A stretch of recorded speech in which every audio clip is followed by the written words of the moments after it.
Les pires excuses que les combattants présentent après une défaite. Salut la zone, j'espère que vous allez super bien et aujourd'hui on se retrouve dans un nouvel épisode dans lequel je vais tout simplement vous présenter les pires excuses que les combattants ont l'habitude de sortir après une défaite.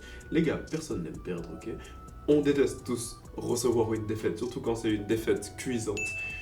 Après que l'on perd, on a toujours envie un petit peu de prouver que c'est pas vraiment de notre faute, que l'adversaire peut-être était sous substance ou n'importe quoi.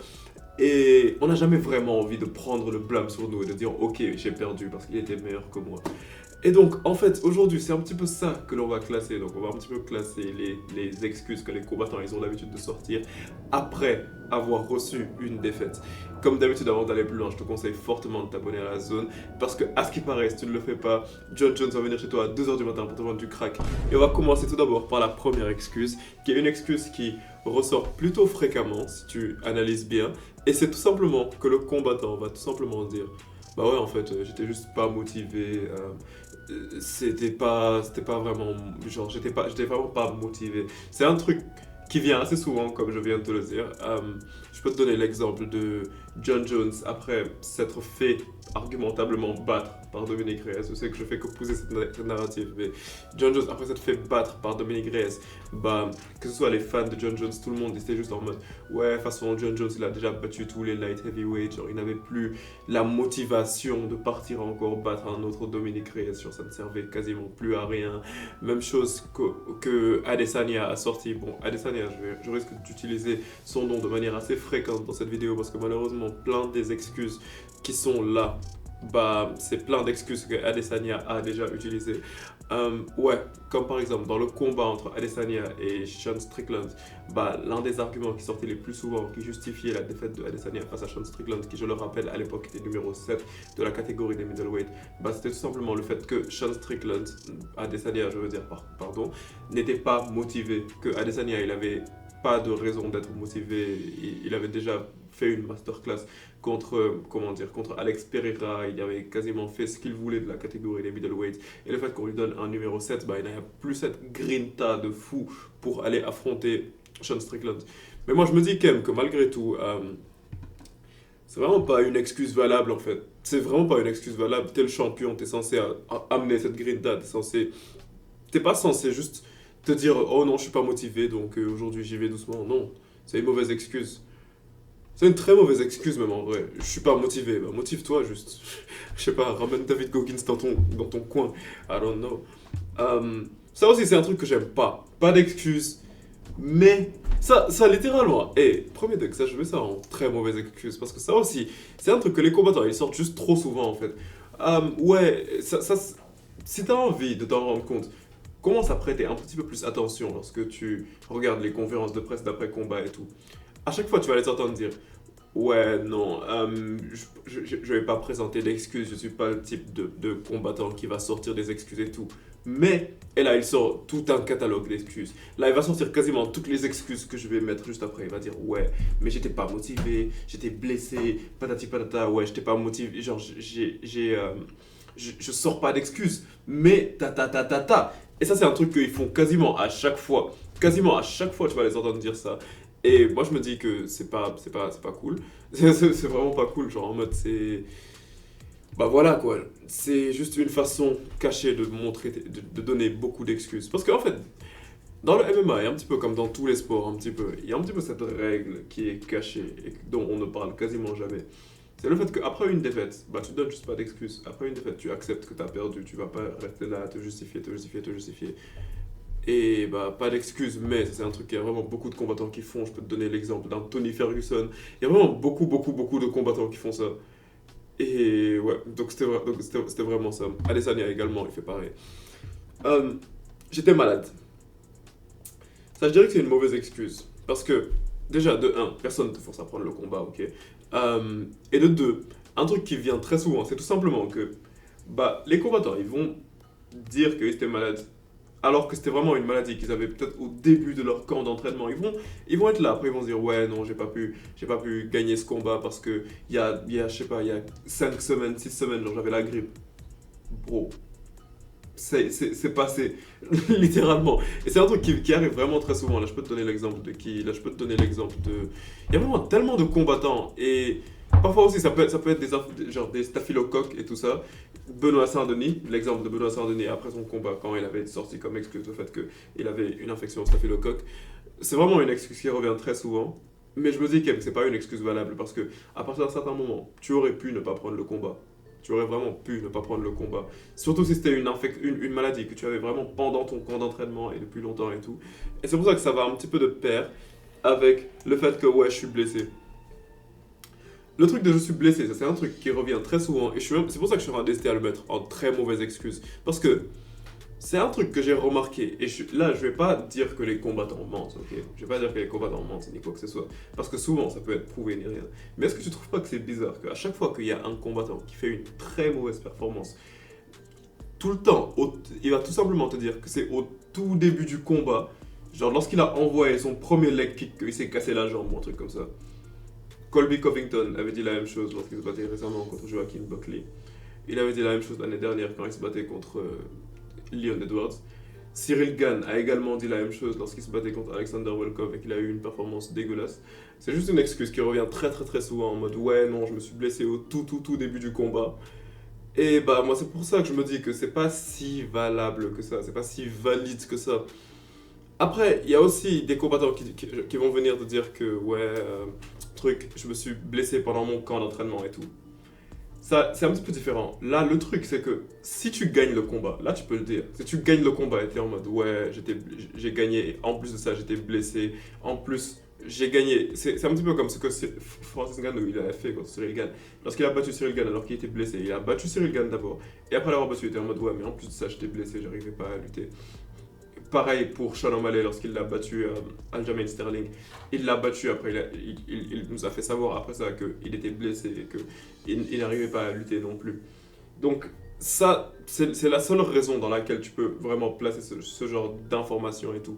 Mais tu perds et tu dis que tu as perdu parce que tu n'arrivais pas à combattre, parce que tu étais blessé. Ça, c'est pas une excuse valable selon moi. En plus de ça, la majeure partie du temps, lorsque tu vas voir un combattant, il est blessé, et peut-être quand il se blesse pendant le combat et tout, bah là, tu vas te rendre compte que pendant tout le combat, il va tout simplement essayer de se battre de sorte à ne pas se faire terminer par l'adversaire. Et ça crée souvent des combats qui sont super ennuyeux. Tu vas avoir un combattant qui se bat un petit peu en essayant de survivre, qui se bat un petit peu pour ne pas se faire mettre KO ni rien comme ça. Et au moins, il va perdre par décision et après avoir perdu par décision, il va partir prendre le micro et dire ouais non les gars, j'étais juste blessé en fait, c'est pas de ma faute. Donc ouais, moi je me dis que ça c'est vraiment pas une excuse qui est valable. Il est dopé, ça fait partie des pires excuses, honnêtement. La raison pour laquelle ça fait partie des pires excuses, c'est que en fait ça dépend parce que il y a des cas dans lesquels il faut que l'on se l'avoue, les combattants sont dopés.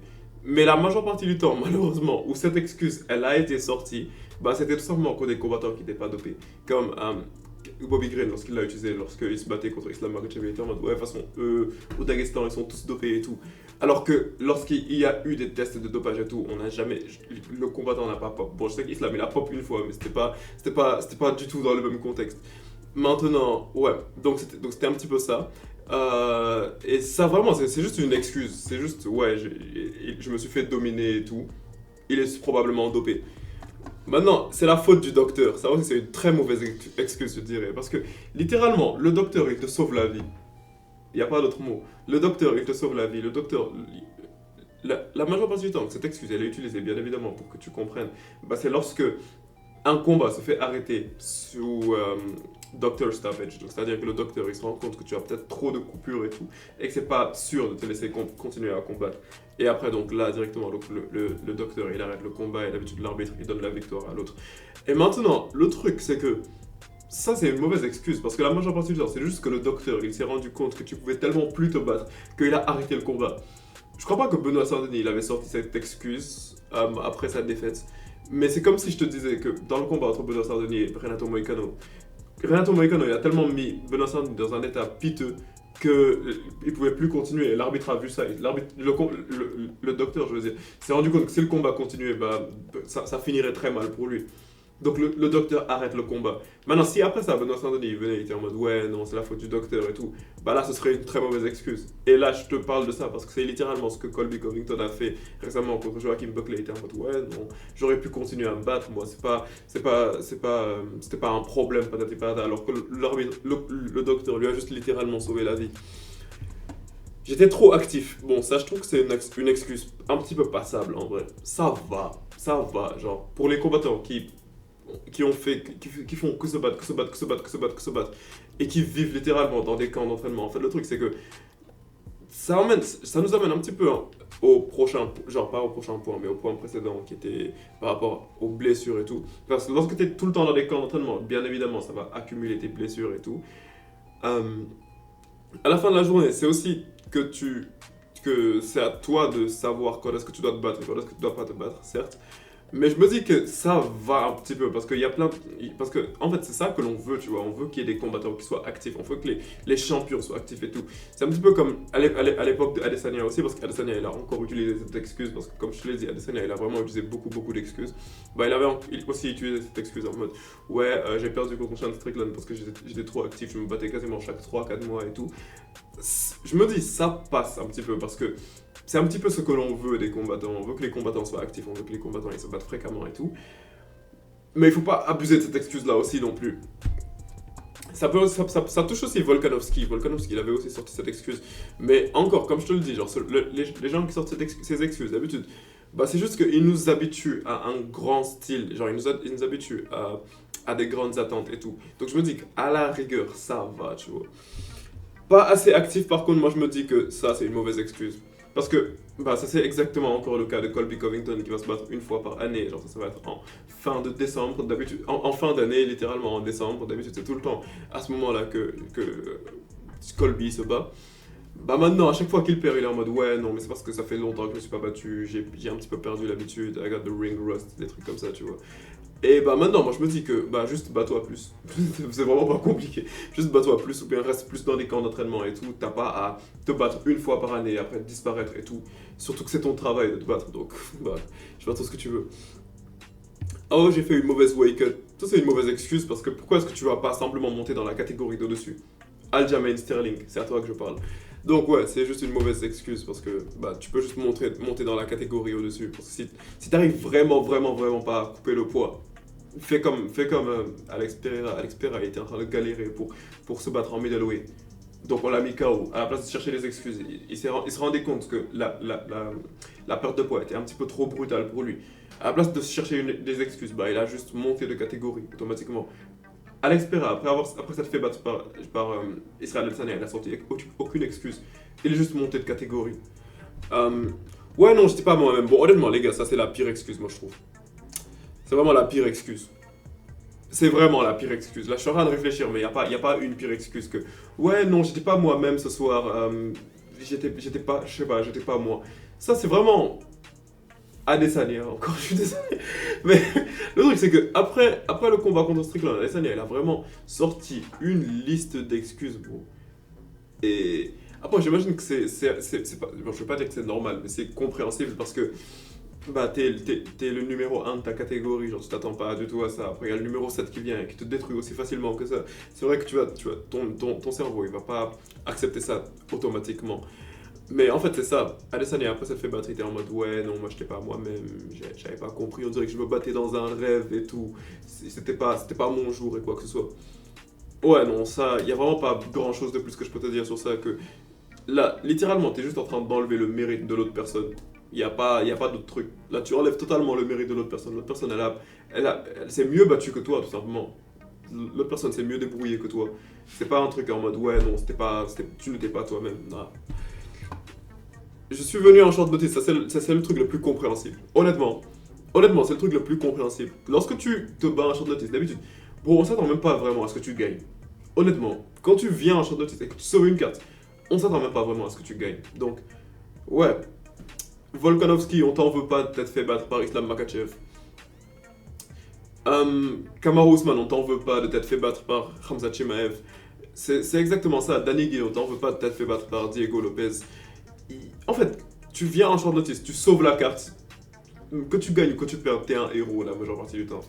Donc ouais, c'est vraiment ça. Il y a pas, c'est pas une mauvaise chose. Donc c'est totalement compréhensible si tu viens en short notice. Surtout quand c'est vraiment une courte période de temps et que tu viens et tu te bats. Même si tu perds, like, come on, genre c'est pas une mauvaise chose. Ouais, le lieu du combat, c'est une mauvaise excuse, ça en reste une. Ça me rappelle un petit peu, Leon Edwards, lorsqu'il était en train de se battre, littéralement chez lui en fait. Et après, il disait que ouais, genre, et cette fois ça a pas marché à cause du lieu et tout ça. Bon, après, là, je me dis que c'était un petit peu différent lorsqu'il avait perdu sa ceinture contre Belal Mohamed, parce que ça dépendait un petit peu de l'heure, parce que l'heure aussi, elle avait été un petit peu chamboulée et tout. Mais je me dis qu'à la fin de la journée, ça c'est. Genre, t'es un combattant, t'es censé devoir faire des ajustements, t'es censé peut-être ajuster ton camp d'entraînement pour pouvoir mieux t'adapter à ça et tout. Donc, c'est pas vraiment la meilleure excuse. Ça reste une excuse, c'est pas la pire excuse encore, je veux dire. Mais moi, je trouve pas que c'est une excuse valide en mode ouais, je suis parti me battre à Abu Dhabi, tous les fans ils étaient pour l'autre combattant, ouais, les fans ils étaient en train de crier dans le public et tout, les fans brésiliens et tout. Oh, t'es un combattant, t'es censé résister à la pression. La pression, c'est pour les pneus. La pression, c'est pas pour toi. Mais bon, voilà. En tout cas, c'était ma liste du classement des pires excuses que les combattants de l'UFC ont l'habitude de sortir. Tu me dis ce que tu en penses dans les commentaires. Et ouais, comme d'habitude, si ce genre de vidéo te plaît, bah, je te conseille tout simplement de t'abonner à la zone. Et on se capte bientôt pour une prochaine vidéo, la famille. Peace out.